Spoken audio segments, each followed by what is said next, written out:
everybody in this who's being interviewed is also a parent. I'm the Yeah. only one who's not. But balancing, and I started that question about safety when I sent you the questions. But this idea of like, how can you have a home life, time, and feel safe? And one of the Mm, other people I interviewed shared that when she was very young, there was so much pressure in the edit suite, and she was like 18 hours a day, mm, that she fainted during one yeah, of her jobs, and that's when she's like, I'm leaving this. yeah.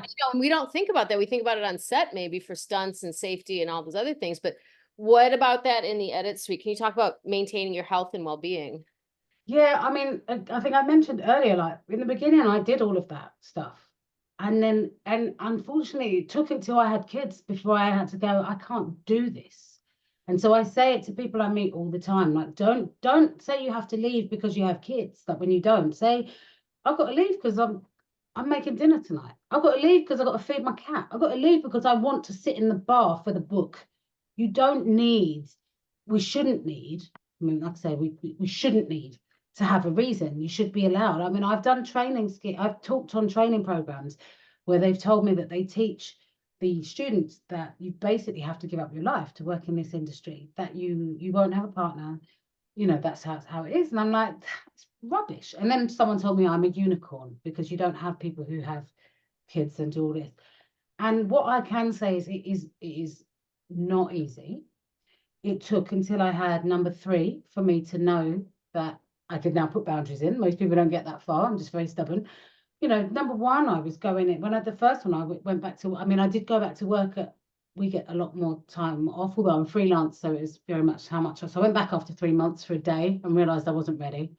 And I walked off the job and said, I can't do it. And then because I have a supportive network, because I came from the BBC, so there's a lot of people I see around the industry who know me. So I went back, but I was still having to expressing milk from my breasts every day in like toilets and shopping centre toilets and hiding with a breast pump. Crazy. And then, but so when I had number two, I knew that that wasn't the world for me. So I went in, spoke to someone on a reception desk in the building. I went in and said, listen, I need to express milk. Where do I go? And she was like, it was a woman. And she said, come, I'll get you a pass. Here's a room, the velvet sofa and a fridge. This is for you whenever you want. I was like, oh, it's that easy. And so I started telling other women, oh, if when you have a baby, this is available. You just have to ask. And then by the time I had number three, I think I'd read Lean In. I was a bit more about ask for what you want. And I'd gone in, I was pregnant and I had a job and I was like, I need a parking space. And they were like, no, you can't drive to work. I need a parking space near the door. I'm pregnant. Oh, okay, here you go. And here's a room for you that's just for you that you can go to whenever you like. There's a fridge, you can lock the door and all the rest, and nobody tells you that stuff. And so I think I worked somewhere and the boss come in and said, I've got a baby now, so we all have to change our hours so that we all come in at 8:30 in the morning so I can get home for bath time. And I was like, hello, I've already got two kids. I can't get here at that time because I have to take them to nursery. So while you're being super new dad and the entire team has to accommodate you as not new mum, I can't accommodate you because I still have my kids to look after. So that's very all well and good. For everyone's like, he's so great, he cares for his kids. And I was like, I've been throwing my children at my mum in the mornings to get here. And then post lockdown, now it's very much I now working remotely it's a deal breaker for me. I have to be able to. I'll go in sometimes. I have an awful lot of support. Like I have an after school nanny 4 days a week. She can't get around as much, but I can throw the kids at her. My partner also works in the industry, so we are a nightmare at planning because we never know where we're going to be. So I mostly work from home so that I can be here when people are around. I make sure that I get out for walks, I take breaks, and I work with teams that understand. Yeah. And sometimes I don't, and I really notice. And I have to remind myself to go in and I set my boundaries, or so yeah, so it's insanely difficult. It's insanely difficult. I don't sleep enough. I don't eat well. But I shout about other people doing it and doing the right thing because I think it's, there are a lot of, you lose a lot of, usually the mother, you use a lot of mothers' voices from the industry because it's easier to not take it on. But then that's a lot of important voices that we're losing. And I think I remember, and childcare costs are astronomical. But again, I think it came from the Lean In book when she said sort of consider it a tax on childcare. You know, if you leave, when you come back, your money isn't up there. It's you start back down here or something. And I can't remember the details, but I was like, you're absolutely right. So I've pushed through, and it hasn't been easy. And lockdown changed everything because suddenly we were all at home, and I was like, I've been telling you all this for 10 years or well, 8 years or something.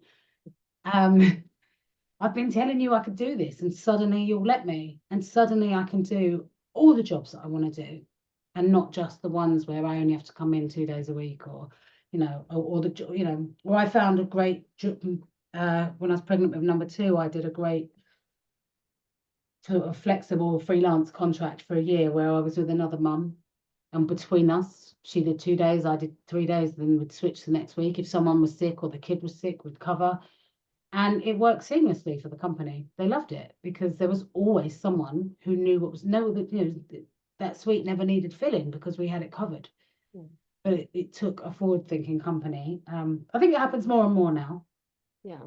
But yeah, it's really hard, and you have to be really quite stubborn and determined. But there's an awful lot of people doing it, and there is a lot of support out there. Yeah. And yeah, Yeah. yeah. Changing little by little, I think. Yeah. Little by little, yeah, I know. I feel like I talk about I mean, I could talk about it for hours and hours. But like my oldest son, I mean, I think I used to, there'd be months where I wouldn't see him. I'd see him, I'd leave him with my mum at 8 in the morning, and I'd get home at 9 at night, and I'd always have him sleeping with me because otherwise I wouldn't see him. And I Oh, did that for months.